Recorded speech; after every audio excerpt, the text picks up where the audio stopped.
Quando os casais se casam, né, ou se juntam, tudo é lindo, maravilhoso. Os dias são ensolarados, as chuvas são bem-vindas, mas à medida que o casal vai se conhecendo melhor, vai realmente evoluindo, se desenvolvendo como dois seres que se amam, há muitas ocasiões em que as pessoas acabam discutindo um pouco, discordando uma da outra e etc. Mas, quando nós vemos realmente a evolução de um casal, a evolução de uma família, nós sabemos que há momentos bem assim marcados e esperados que exista uma crise no casal. Um desses momentos é quando nasce um bebê, ou um pouco antes do bebê nascer, mas muito mais quando nasce um bebê. Por quê?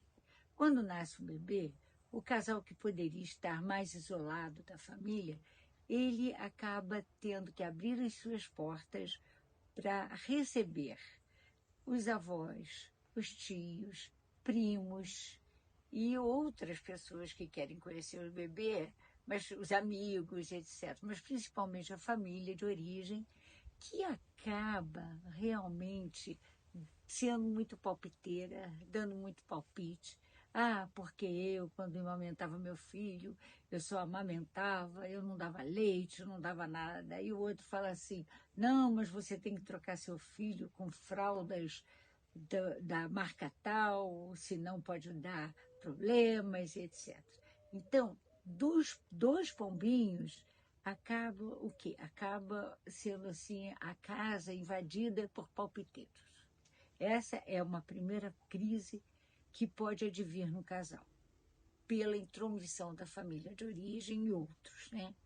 E também a adaptação de 2 para 3. Quando o casal tem gêmeos, então seria 2 para 4. Então, realmente, a gente pode entender que existe uma série de adaptações a serem feitas no casal, a rotina de sono, distribuição de tarefas e muitas coisas que às vezes eles não estiveram acostumados, nem pensaram nisso, né? Uma segunda crise que pode acontecer, que é esperada, né? É a crise de quando a criança vai para a escola. Porque a criança passa a ser, digamos, a vitrine dos pais. Se a criança vai bem na escola, ah, que lindo, meu filho, maravilhoso.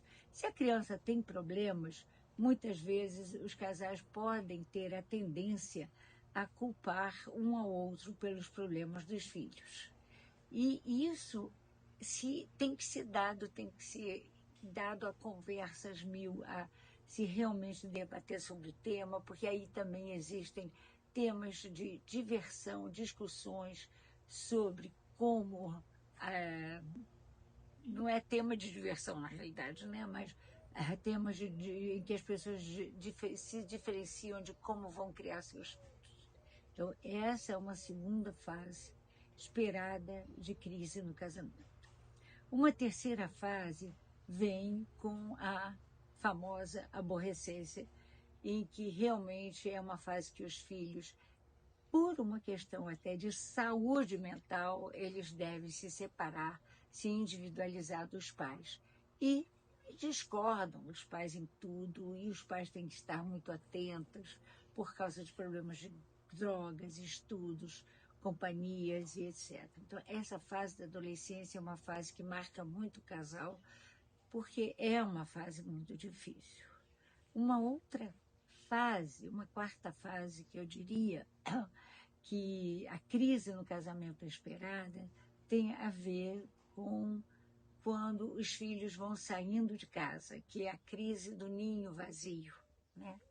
Em que o casal que se não reservou os seus momentos para conversar, para sair, se divertir sem os filhos, se esse casal só viveu em função dos filhos, esse casal acaba realmente com grandes problemas, porque um olha para o outro quando os filhos saem de casa e pergunta assim, quem é você? E aí o que acontece? Tanto eles podem fazer um novo filho e começar tudo de novo, como também podem realmente se separar. Isso é mais comum do que se espera.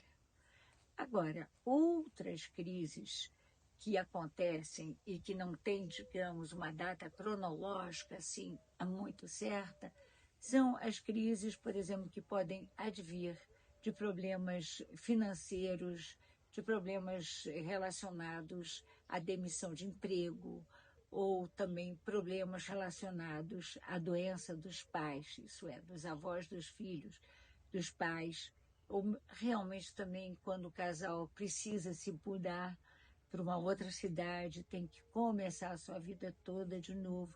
Então, essas são crises assim que acontecem independentemente da idade dos filhos e etc. E aí, o que se faz? Eu acho, pessoalmente, que nós, quando vemos uma família, precisamos estar muito atentos a que fase do ciclo de vida familiar, essas fases que eu mencionei, o casal está.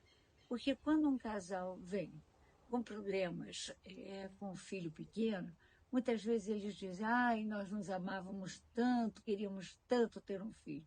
Chegou o filho, a gente está brigando o tempo todo. Então, eu acho que é nosso dever como profissional mostrar a esse casal que isso é muito esperado, que isso acontece muito, e ajudar esse casal a se adaptar a essa fase. Então, em todas as fases, essas que são esperadas, quando a gente diz isso, eu já sabia que ia acontecer, isso é muito esperado, o casal parece que relaxa um pouco e diz assim, bom, se isso era esperado, então tá bom, o que nós podemos fazer?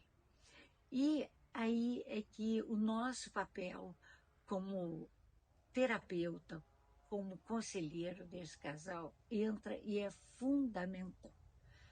Uma vez que o casal começa a conversar, porque a conversa, o diálogo, é muito importante para se resolver uma crise. E nessa confusão toda em que eles estão, eles muitas vezes nem param, começam a agredir um ao outro, vamos nos separar e etc., e nem param para realmente ver os seus sentimentos e tentar falar, olhando nos olhos um do outro, o que é que eles estão sentindo. E como durante muito tempo eles não fizeram isso, é nosso papel colocar o casal um de frente para o outro e vamos, o que é que você está sentindo? O que é que você está sentindo nesse momento? E falar para o outro, abertamente, não com medo, abertamente do que está sentindo. Isso faz com que o casal se aproxime, e isso é muito, muito, muito importante para que uma crise seja resolvida.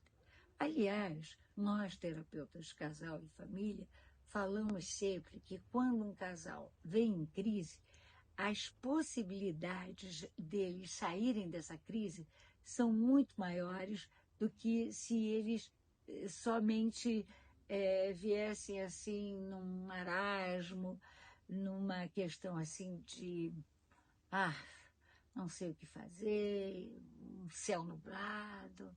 Quando eles vêm em crise, as possibilidades deles mudarem é muito maior, porque a crise acaba movendo, e com isso, ao mover, ela acaba fazendo com que o casal funcione. Então, muitas vezes, é muito melhor uma crise de se trabalhar, né? Uma crise que se trabalha, do que simplesmente um casal morto. Eu sou Marília Lomancuri, terapeuta familiar e conjugal há muitos anos. Se você se interessou por esse tema, dê um like, se inscreva nesse canal e compartilhe, porque aqui eu vou falar muito sobre esse tema, sobre terapia conjugal e familiar.